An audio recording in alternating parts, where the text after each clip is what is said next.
আজকের এই বিশ্লেষণে আপনাদের সবাইকে স্বাগতম জানাচ্ছি। আচ্ছা ভাবুন তো, ঢাকার একেবারে ব্যস্ত একটা রাজপথ, চোখের সামনে এমন একটা ঘটনা ঘটে গেল যেটা রীতিমতো যে কোনো থ্রিলার সিনেমাকেও হার মানাবে। দীর্ঘ কয়েক দশক ধরে আন্ডারওয়ার্ল্ড দাপিয়ে বেড়ানো এক শীর্ষ সন্ত্রাসীর প্রকাশ্যে যেন মৃত্যুদণ্ড কার্যকর করা হলো। আজ আমরা এই পুরো ঘটনাটার পড়তে পড়তে লুকিয়ে থাকা রহস্য আর সমীকরণগুলো ধাপে ধাপে বোঝার চেষ্টা করব। তো চলুন আর কথা না বাড়িয়ে সরাসরি মূল ঘটনায় ঢোকা যায়। শুরুতেই এই বিষয়টা একটু চিন্তা করুন। রাষ্ট্রের সর্বোচ্চ আইনি প্রক্রিয়ায় যার মৃত্যুদণ্ড হয়েছিল, সে জামিনে বের হওয়ার ঠিক কয়েক মাসের মাথায় খুন। মানে আইনের হাত থেকে তো সে কোনোমতে বেঁচে ফিরেছিল, কিন্তু আন্ডারওয়ার্ল্ডের নিজস্ব বিচার থেকে আর পার পেল না। যাকে ফাঁসির দড়িতে ঝোলানোর কথা, তাকেই কিনা প্রকাশ্য রাস্তায় বুলেটবিদ্ধ হয়ে মরতে হলো। এই যে একটা অদ্ভুত আর চাঞ্চল্যকর বৈপরীত্য, এটাই কিন্তু আজকের ঘটনার সবচেয়ে বড় চমক। আমাদের প্রথম সেকশন, টিটন হত্যাকাণ্ড, আসলে কি ঘটেছিল চলুন দেখা যাক। ঘড়ির কাঁটায় তখন মঙ্গলবার সন্ধ্যা 8:45। ঢাকা বিশ্ববিদ্যালয়ের শাহনেওয়াজ ছাত্রাবাসের ঠিক সামনের রাস্তা। জায়গাটা এমনিতেই বেশ জমজমাট থাকে, আপনারা জানেন। পুলিশের ভাষ্যমতে হঠাৎ করেই একটা মোটরসাইকেলে করে দুজন সেখানে এসে পৌঁছায়। কেউ কিছু বুঝে ওঠার আগেই একদম পয়েন্ট ব্ল্যাঙ্ক রেঞ্জ থেকে এলো পাতারি গুলি। মাথা আর শরীরে 5 থেকে 6 রাউন্ড গুলি করা হয়।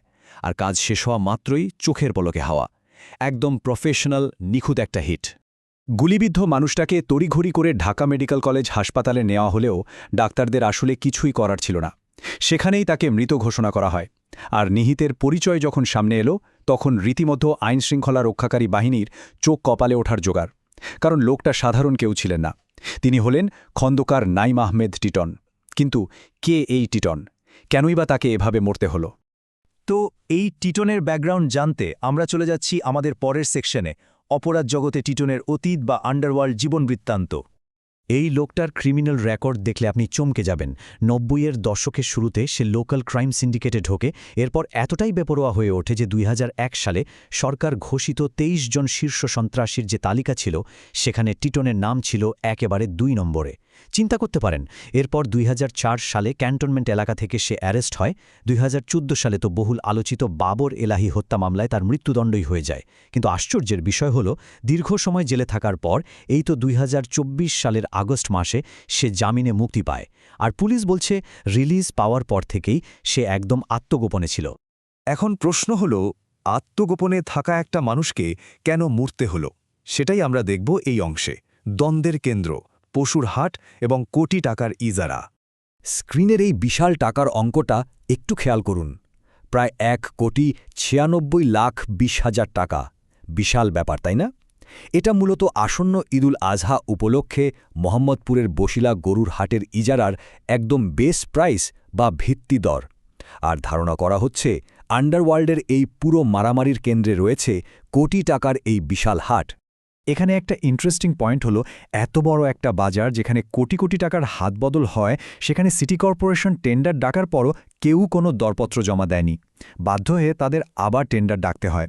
তার মানে বুঝতে পারছেন তো, পর্দার আড়ালে বিশাল কোনো সিন্ডিকেট কাজ করছিল, যাদের ভয়ে সাধারণ কেউ টেন্ডার ড্রপ করার সাহসই পায়নি। আর এই হাটের ইজারা নিয়েই মূলত অন্যান্য শীর্ষ সন্ত্রাসীদের সাথে টিটনের চরম একটা দ্বন্দ্ব শুরু হয়।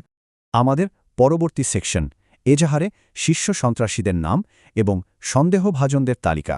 টিটনের মৃত্যুর ঠিক আগের দিনগুলোর ঘটনা কিন্তু রীতিমতো গায়ে কাঁটা দেওয়ার মতো। এজাহার থেকে জানা যায়, ২৬ এপ্রিল টিটন তার ভাইকে ফোন করে বলেছিল যে বসিলার হাটের ইজারা নিয়ে কয়েকজনের সাথে তার ঝামেলা চলছে। আর মৃত্যুর ঠিক আগে শেষ যে কথাটা সে বলেছিল তা হল, আমাকে ডাকছে উভয়ের সঙ্গে সমঝোতার মাধ্যমে কাজ করার জন্য।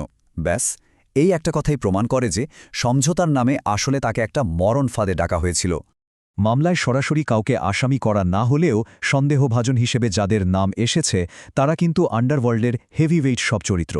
যেমন ধরুন, ইমামুল হাসান হেলাল ওরফে পিচ্ছি হেলাল, বাদল ওরফে কিলার বাদল বা কাইলা বাদল, শাহজাহান এবং রনি ওরফে ড্যাগারি রনি। নিহতের ভাই এজাহারে স্পষ্ট জানিয়েছেন যে মূলত এই মানুষগুলোর সাথেই বসিলার হাটের দখল নিয়ে টিটনের একদম দাকুমড়ো সম্পর্ক তৈরি হয়েছিল। সবশেষে আমরা দেখব তদন্তের বর্তমান অবস্থা এবং অমীমাংসিত রহস্য।